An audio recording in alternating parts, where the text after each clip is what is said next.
Brian Powell of I Run Far here with Mike Foote before the 2015 Hardrock 100. How are you, Mike? Doing well, Brian. How are you? All right. You excited to be in Silverton? I am. Yeah, just got here a few days ago, and it's good to be settled here in the San Juans and poked around the course a bit.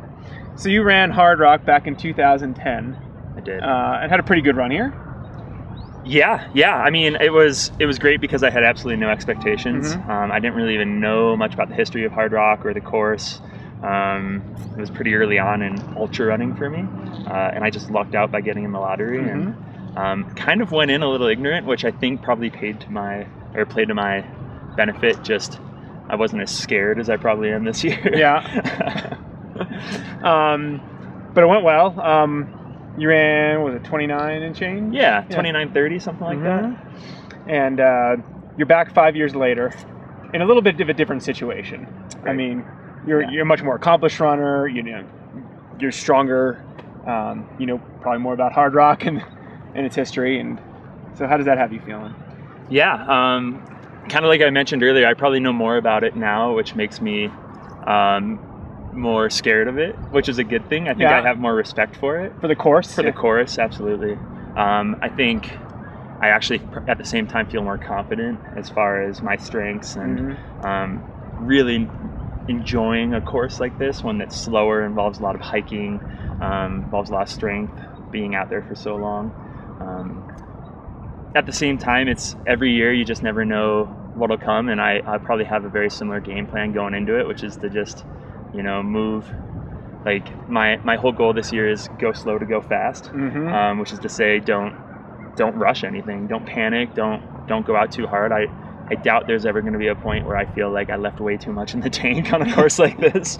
So I think my best performance hopefully will be by just being really smart early on. Yeah, and you've proven that. I mean, some of your best ultra performances have probably been at UTMB, which is a long mountainous course. In which a lot of years you've been really conservative. Like 2011, I think you were back with me mm-hmm. early on, yeah. And you were 11th that year, yeah. And then you've gone on to finish much higher than that. How do you keep yourself in that mindset? Because there's going to be Killian there, Iker, and then not a couple other people around you, but it's pretty open. Yeah. Like how do you not try to hang with somebody? Right. I think having bad races where I try and go out too hard are good. Sometimes lead me to that. In the last year, I've had a couple more races where maybe I've been a little too aggressive early, mm-hmm. and I paid for it. And I think sometimes that's a good reminder to know that my racing strategy and my best performances have come from maybe being more conservative early on. So kind of hold me accountable in a way. Also, I've raced a lot of big races in Europe in the last few years, and there's something really exciting about being on a start line with 150 other people. And even though Hardrock has a lot of excitement around it and people are paying attention, it's such a low-key race. And I think your ability to keep the heart rate low at the start line and the first few miles of the race is so different than, say, Transvolcania or UTMB or Lavaredo or UTMF. I mean, they all have the loud music, the energy of the entire town, and just at this frantic kind of manic level for the days leading into it. And then to be able to just be here and to have such a quiet atmosphere, I'm really, really excited about. And we're looking out at the start of the course. You could be in those trees over there, right, a mile into the course and be alone. Yeah. Oh, I probably will be. Yeah. How's your training gone for this? It's gone well. I'm healthy. I have been really consistent. I started working with Jason Koop at Carmichael this January, mainly because I wanted to have a little bit more structure in my mm-hmm. life. And there's no doubt it's been a very different program than I've ever really had before. So I think confidence-wise, it's sometimes hard because I don't have those benchmark training things that I've done in the past mm-hmm. to fall back on. But at the same time, just to be at the start line, I have no issues health-wise. I haven't had any issues health-wise in the last 6 months. To have that consistent of a block's been really good. I normally do quite a bit of volume leading into a race like this, and I normally do it for quite a long time. And this year it's been much more consolidated. My volume kind of training cycle has really only been in the last 6 weeks or so. So I think from an outsider looking in, I'd say that's probably a darn good thing to not be overcooked. Yeah, which But at the same time, it's always hard. Just my character is such that I like to prove to myself multiple times over that I can handle a certain distance leading into a race of this distance. But yeah. And you said you haven't had those benchmark workouts. You also haven't had benchmark races. You haven't really raced this year. I mean, a whole Right. lot. Yeah. So That's you haven't had those. Which leaves it as an unknown, but also hopefully, I mean, the hope is, I mean, it's all by design. I mean, I want to be rested. I want to be well trained going into this, and I think at least on paper, I mean, it's all going in the right direction. So, it's not like you're. I mean, I think personally, for somebody maybe doing their first 100, it's really good to have a couple 50Ks or 50 miles to build the confidence and tune the plan. But you've done enough long, hard 100 milers that you know what to expect and what to do. Yeah, and it comes down to just being smart and reminding yourself to be at peace with where you are and just to bring whatever confidence you can to the race on race day and enjoy it. Yeah. Speaking of enjoyment, what are you most excited about this weekend? Ooh. Or next weekend, I should say. This weekend, tomorrow, today.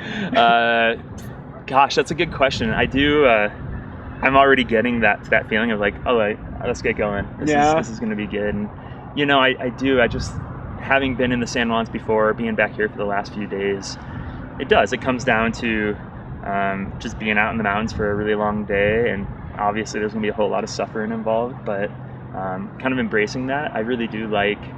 I'm looking forward to the latter parts of the race and really going in with myself and testing what I got. And I mean, that's why a lot of us are here, is to see what we can do. And as scary as it is, it's also, there's, as race day approaches, it gets more exciting. Yeah. Any thoughts on what you might be able to do? Nope.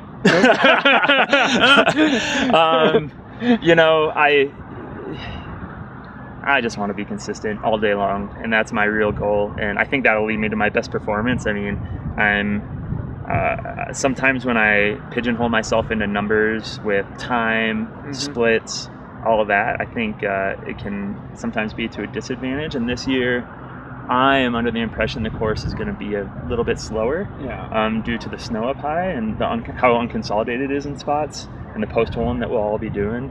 And it doesn't bother me, but I think if I were trying to stick to somebody's splits from a drier year or that sort of thing, it might get me frustrated if I'm behind or something like that. So if you lose 10 or 15 minutes in American Basin on the splits, then maybe I'll feel rushed or something in Grouse or Sherman. And my goal is to, race who I'm racing on race day against the same horse on the same day, and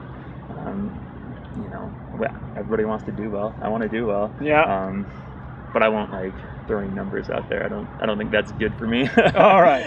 Well, best of luck out there and have fun. Thanks, Brian. Yeah.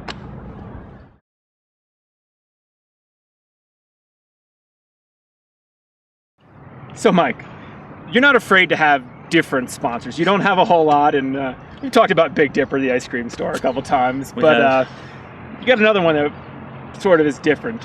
If you have a small portfolio of sponsors, that's Omnibar. Why Omnibar? Yeah, I think people we were just talking about this morning, actually, with some friends I was camping out with. I've got an ice cream sponsor, a beer sponsor now, Big Sky Brewing, and a meat bar sponsor, Omnibar. So they were telling me I need to finish off with coffee and my life would be perfect, which would be good. Omnibar. I've been with them for closing on 2 years now, which has pretty much been since day one. They're a company based out of Missoula. Small, kind of feels like family. They're ranchers who live in western Montana, source their meat from their ranch right outside Missoula. And I got to know them just by living in the area and learning about their product and what they're all about, and kind of really got into it. I got into the science behind it. Unlike a lot of other bars out there, it's more of like a science-based mixture of carbs, fats, proteins, and doing things like the Hardrock races like this, it fits the bill a little bit more for me. Obviously, I eat a ton of sugar when I'm out on a race. I mean, I'm not eating just Omni bars, but especially leading into my training this year, I've been integrating them more on my like long runs. Like I wouldn't eat them on, shorter, faster stuff, but a race like this, it actually fits perfectly to have something that's a little bit more substantial, savory, kind of settles me a little bit more. Satiates your stuff. Yeah, it kind of resets when I'm not getting a little too burnt out on the sugar side of things. And yeah, it's been a really good fit. They're good people making a really good product, and it's been fun to.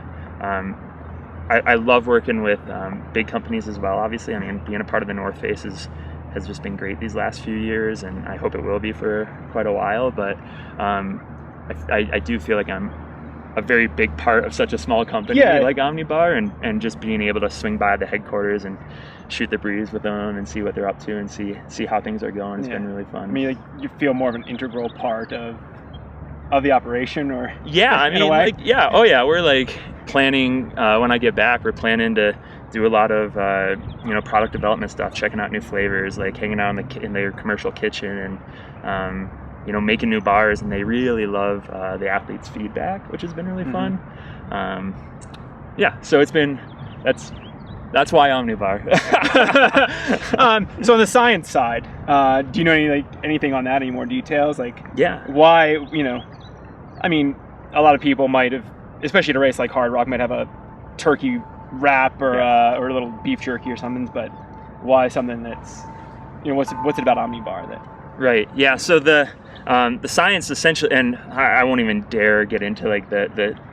I'll give you the general overview of the science. So there's a guy named Brent Ruby who lives in Missoula, is a sports physiologist, science researcher at the University of Montana, whom is a part owner of the company and helped bring kind of the macronutrient ratio kind of to the table. Hey, these are the standards we need to hit. And they started using like real food, sweet potatoes, flaxseed, almond butter, beef, put it all together, but at a much different ratio. So it's really only 35% beef and then 65% everything else, like oats, all that kind of stuff.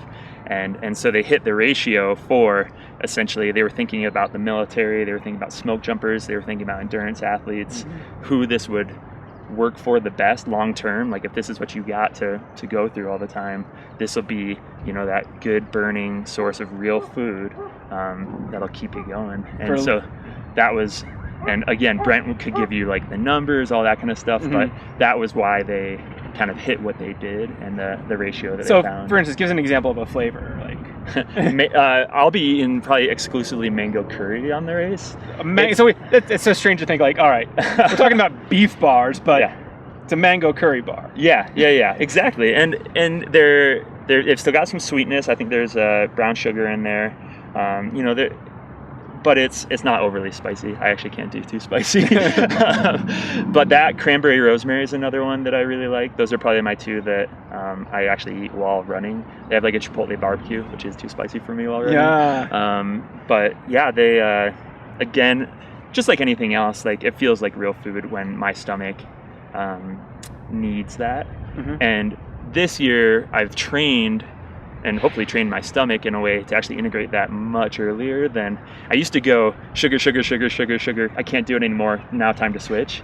Where this year the hope is that like I can kind of just keep it all rolling and integrate that stuff early on. And again, if this were a 50K, it'd be just sugar. I mean, if it were like a 4-hour race or something. Or even TNF 50. Yeah, that kind of stuff. But for this race, it's perfect because I'm moving slow. I'm able to, when I've been doing slower training runs that are at Hardrock race pace, which is like 15-minute miles, like I put down real food and it's great. It feels, it just feels less like peak trophy energy-wise, which I really enjoy. Now, will you actually bring, because I get my nutrition, like there's some things I'll bring on the course and some things I'll just have at the aid station. So you're gonna like bring them one between different aid stations? Oh yeah, one bar is a couple hundred calories. So if I just have one bar in my pocket along with like some gels and blocks, I can like essentially pick and choose what I want as I go, especially if it's a few hours between an aid station. Now, would you if you're on the trail, would you down a whole bar, or would you nibble at it and then 20 minutes later have a gel? Yep, yeah, 50 to 100 calories at a time. If I did 200 calories, especially while running downhill or something, I think it might be a little much, but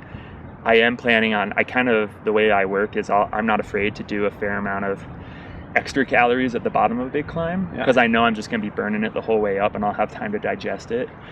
For me personally, if I down too many calories at the top of a long descent, it's a whole nother story. I'll cramp up, I'll just the jostling in my stomach. Like I eat more at the bottoms than I will at the tops. And that's just been for me, and that's something I know. I do the opposite, because Yeah. I mean, just my personal, because I'm descending with a much lower heart rate, so I feel like it doesn't jostle so much, and like my heart rate, so I can divert a little more blood. So it's interesting to. If I've just eaten at the top of a climb, I tend to get side cramps from the digesting. So I would definitely eat more at the base. And again, it's a preference thing.